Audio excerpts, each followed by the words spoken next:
सकती है क्या? देखिए, मैं आपको बड़ी दिलचस्प बात बताऊं। आज सुबह 4:30 बजे किस तरह से पूरी कवायद रही है भारतीय जनता पार्टी की, और आज पूरे दिन यानी सुबह 4:30 बजे से सुबह 7 बजे तक की क्या क्या पूरी प्रतिक्रिया और पूरी प्रक्रिया रहेगी भारतीय जनता पार्टी की।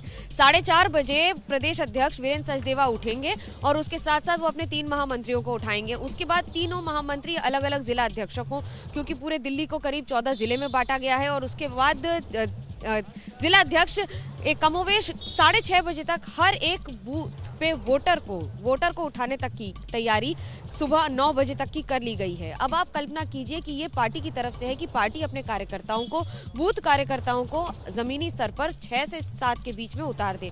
ये तो तैयारी हर बूथ पर है। पर दूसरी बात, पार्टी ने इसलिए डिसिप्लिन को इसको कमोवेश रखा है क्योंकि ये ध्यान में रखते हुए कि आने वाले कुछ घंटे, यही रात अंतिम, यही रात भारी, अभी सूर्योदय हुआ नहीं है रोमाना, लेकिन ये सूरज किसके लिए सूर्योदय होगा और शाम तक किसका सूर्य अस्त होगा, ये बड़ा दिलचस्प होगा देखना। क्योंकि जिस तरह से भारतीय जनता पार्टी इस बार बीजेपी अपनी तैयारी कर रही है और बहुत कॉन्फिडेंट दिखाई दे रही है, ये कहते हुए कि हम एंटी इनकम्बेंसी का पूरा फायदा उठाते हुए इस बार आम आदमी पार्टी को हरा देंगे। इसका फैसला आज शाम तक सभी वोटरों ने कर देना है। बिल्कुल, देखिए बीजेपी तो मानकर चल रही है कि इससे सुनहरा मौका बीजेपी के पास हो नहीं सकता है आम आदमी पार्टी को सत्ता से उखाड़कर फेंक देने का। जल्दी से अंकित गुप्ता का रुख कर लेते हैं और अंकित से ये जानते हैं, लेकिन वो ट्राइड एंड टेस्टेड फॉर्मूला जो इससे पहले बीजेपी शासित राज्यों में हमने देखा कि साहब आप सीएम बदलो और फिर कहीं ना कहीं जीत की चाबी जो है वो आप ही के हाथ में रहती है, ये फॉर्मूला आम आदमी पार्टी ने दिल्ली में अपना लिया ना। अरविंद केजरीवाल ने मुख्यमंत्री की कुर्सी छोड़ दी, आतिशी सीएम बन गई और आप तो आतिशी वाली सीट पर ही मौजूद हैं अंकित गुप्ता।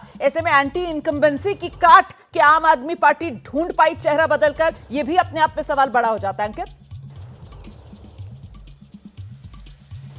निश्चित तौर पर रोमाना, और देखिए सबसे दिलचस्प चीज ये अभी हम जो सभी लोग जो चर्चा कर रहे हैं वो यही है कि आम आदमी पार्टी के लिए 2013, 15 और 2020 जो चुनाव रहे थे उसकी तुलना में ये चुनाव सबसे मुश्किल चुनाव है। और खुद आम आदमी पार्टी के नेता अंदर खाने ये स्वीकार कर रहे हैं कि इससे पहले के चुनाव इतने मुश्किल नहीं रहे हैं। उसकी 2 वजहें हैं। एक तो जो आपने जिक्र किया एंटी इनकम्बेंसी, पिछले 11 साल से सत्ता में है और ये जो चुनाव ऐसा रहा है जहां पर उनके ऊपर आरोप लगने शुरू हुए। 2020 का चुनाव हो, 15 का चुनाव हो, इस तरीके से आरोपों के घेरे में नहीं थे, लेकिन यहां पर भ्रष्टाचार जिसको लेकर के एक बड़ा आंदोलन किया था आम आदमी पार्टी ने, जिसके बाद में उन्होंने राजनीतिक दल बनाया था, उसी आरोपों के घेरे में खुद जो मुख्यमंत्री अरविंद केजरीवाल जो पूर्व मुख्यमंत्री रहे हैं वो उनकी पार्टी के तमाम नेता घिरे। आतिशी को मौका मिला, आतिशी जो है फिलहाल जो है वो मुख्यमंत्री सीट पर जरूर है, लेकिन उन्होंने कहा है कि अरविंद के अगर चुनाव जीतेंगे तो अरविंद केजरीवाल फिर से मुख्यमंत्री बनेंगे। तो ये तो ही आम आदमी पार्टी की बात, लेकिन चुनाव क्यों दिलचस्प और मुश्किल है आम आदमी पार्टी के लिए,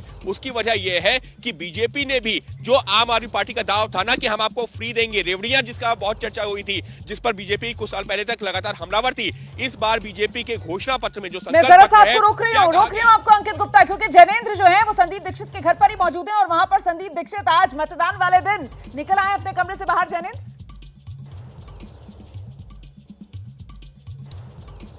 बिल्कुल बिल्कुल संदीप जी हमारे साथ हैं और आज अहम दिन है काफी। हमने देखा बहुत आपने कैंपेन किया, कुछ हिसाब किताब है कितने वोटरों तक पहुंच पाए, कितने किलोमीटर आप चले?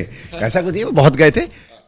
मेरे हिसाब से तो कोशिश की। देखिए कुछ एरिया स्वाभाविक है, जब आप डोर टू डोर करेंगे तो पहुंच नहीं पाते, क्योंकि मैं तो ये था कि चाहे 4 मंजिल चढ़ना हो, 3 चढ़ना हो, चढ़ा, उसमें टाइम लगा।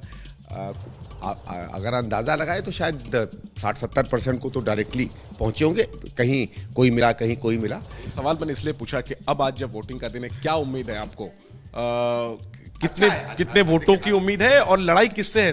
आप अपना मुकाबला किससे? देखिए आज तो मैं सिर्फ वोटरों से कहूँगा आप निकले बाहर, वोट करें।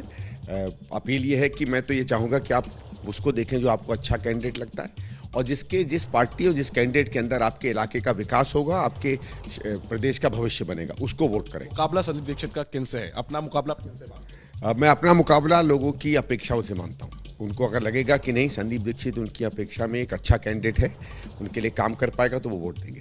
आज मैं पार्टी की नहीं बात करना चाहता, क्योंकि सब लोग वोट करने जा रहे हैं, अपनी इच्छा से करें, एक बेहतर दिल्ली के लिए वोट करें।